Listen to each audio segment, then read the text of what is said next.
네, 먼저 손을 드셨기 때문에 말씀을 드리겠습니다. 네, 감사합니다. 소상공인연합회장 송치영입니다. 전국의 소상공인이 790만 명인데 매년 100만 명이 폐업을 하고 있는 이런 어려운 상황 속에서 저희 소상공인의 목소리를 경청해 주시기 위해서 자리를 마련해 주셔서 대단히 감사드립니다. 오늘 저는 우리 경제의 실핏줄인 소상공인들의 절박한 생존 문제를 말씀드리고자 합니다. 먹고 사는 문제만큼 급한 것은 없는데 지금 현장의 소상공인들은 디지털 소외라는 거대한 장벽에 막혀 있습니다. 저는 코로나 전에 중국에 간 적이 있는데 충격적인 광경을 봤습니다. 길거리 노점상까지 휴대폰 하나로 모든 결제를 처리하며 디지털 인프라를 누리고 있었습니다. 그런데 IT 강국이라는 우리나라는 어떻습니까? 기술의 온기가 지역과 골목까지 닿지 못하고 있습니다. 얼마 전 여의도 국수집을 찾았는데 점심시간에 재료가 일찍 떨어져서 손님을 돌려보내는 상황을 봤습니다. 만약 이 식당의 사장님께서 연초 수요 예측 데이터가 있었다면 매출도 올리고 손님도 헛걸음하지 않았을 것입니다. 이제 디지털과 AI는 단순한 정보가 아닌 생존 도구입니다. 이에 저는 디지털 양극화 해소를 위한 3가지 핵심 과제를 건의드립니다. 첫째, 소상공인 데이터 주권을 확실히 세우고 이익을 나눠야 합니다. 데이터 청구권을 제도화해 주십시오.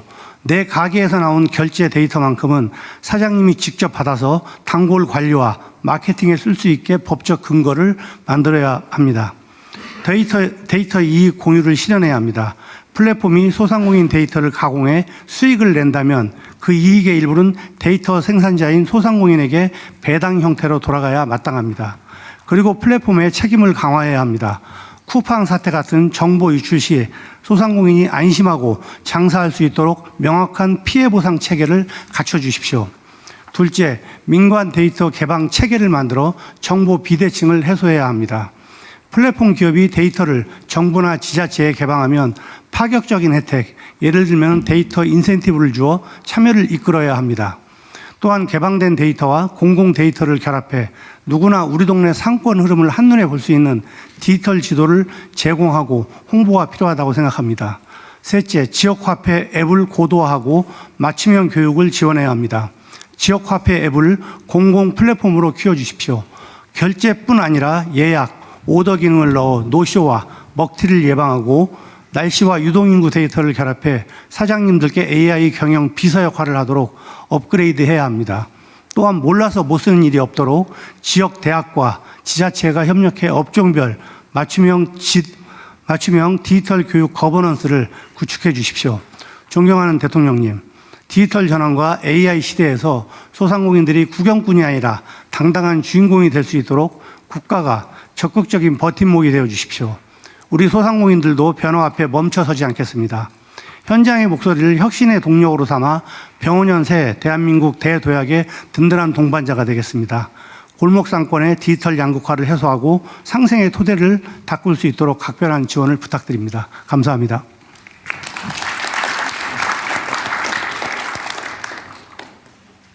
네, 감사합니다. 손 드신 순서대로 저 화신 대표이사님 말씀 듣고 네. 이어서 중소기업 중앙회 회장님 말씀도 듣도록 하겠습니다. 예, 안녕하십니까. 저는 경북 영천에 소재하고 있는 자동차 부품 회사를 경영하고 있는 정서진입니다. 아마 지방에 소재하고 있어서 불러주신 것 같은데요. 중견기업이고 제조업을 하고 있다 보니까 저희 자동차 부품 업체 같은 경우는 1, 2, 3차에 걸쳐서 이렇게 다양한 규모의 업체들이 서플라이 체인을 형성을 하고 있고요. 또 지방에 소재를 하고 있다 보니까 인력 문제가 굉장히 큰 어려움 중에 하나입니다. 특히 요즘 같이 이제 청년들이 일자리도 줄어든 것도 영향이 있겠지만 수도권으로 많이 이동을 하고 있고, 저희 같은 경우도 입사 3년 내 이직률을 계산을 해보니까 약 30% 정도의 인원이 이직을 하고 있습니다. 그런데 지방에 소재하고 있는 기업들이 이직 관리도 힘들지만 채용 자체도 굉장히 어려운 현실이거든요. 여러 가지 이유가 있을 수 있습니다. 조그만 도시에 있다 보니까 문화 인프라가 부족하고 또 정주 여건이 부족하다 보니까 여러 가지 애로사항이 있는데요. 이렇게 그 지방에 소재하고 있는 기업들, 그러니까 수도권에 있는 기업들을 억지로 지방으로 이전하려고 고민하지 마시고 이미 지방에 거점을 두고 오랫동안 기업체를 운영하고 있는 중소기업들이 인력을 채용하는데 좀 그 도움을 받을 수 있는 정책들을 좀 개발을 해주시면 도움이 많이 될 것 같습니다. 예를 들면 이거 자꾸 세금 쓰자는 말씀을 드려서 죄송한데 우리 그 지방에 근무하고 있는 회사에 지원하는 것보다 지방에 근무하고 있는 직원들한테 직접 근로자들한테 혜택이 갈 수 있는 정책을 발굴해 보면 어떨까? 회사에 지원을 하려다 보면 여러 가지 행정적인 낭비도 크고 또 조건에 관련된 여러 가지 이슈들이 있을 수 있는데요. 주소지를 검색을 한다든지 코드를 주면 그건 금방 확인이 될 테니까 지방의 중소도시에 근무하고 있는 청년층도 좋고요. 이렇게 직원들한테 직접적으로 혜택이 갈 수 있는 제도를 좀 발굴해 주시면 자연스럽게 좀 청년들도 지방에 소재하고 있는 기업들의 관심을 좀 늘릴 수 있을 것 같고 또 근무하고 있는 직원들도 다소나마 지방에 근무하면서 겪고 있는 어려움을 좀 해소하는데 도움이 되지 않을까 그렇게 생각을 합니다. 들어주셔서 고맙습니다. 감사합니다. 예.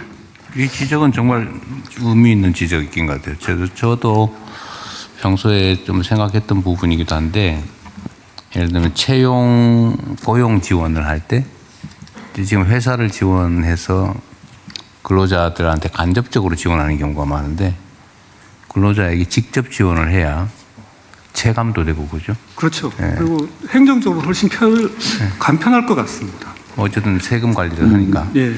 근데 이거는 정말로 우리 기재부에서 전면적으로 한번 검토를 해보면 좋겠어요. 네, 대통령님 이거 노동부에서 하는 것 중에 재경부하고 협의해야 될 내용인데 채용 장려금 그다음에 금방 대표님 말씀하신 것처럼 그동안에는 중견기업은 지어야 됐었는데 저희들이 중견기업 지역에는 중견기업까지도 지원을 하는 것으로 지난번 국감때 논의되어 가지고 준비하고 있습니다. 재경부하고 협의해 보겠습니다. 근데 이게 회사 측에 세제 지원을 하거나 회사에 고용하는 측에 지원을 하다 보니까 그 임금 수준을 낮추는 수단이 되는 경향이 있더라고요, 오히려. 그러니까 회사는 회사대로 하고 지역이라든지 아니면 나이라든지 이런 개별적 요소에 따라 지원은 정부에서 노동자를 직접 지원하는 게 훨씬 더 맞는 것 같아요. 효용성도 높고. 그거는 전체 분석을 한번 해보면 좋겠습니다. 네, 적극적으로 검토하겠습니다. 네.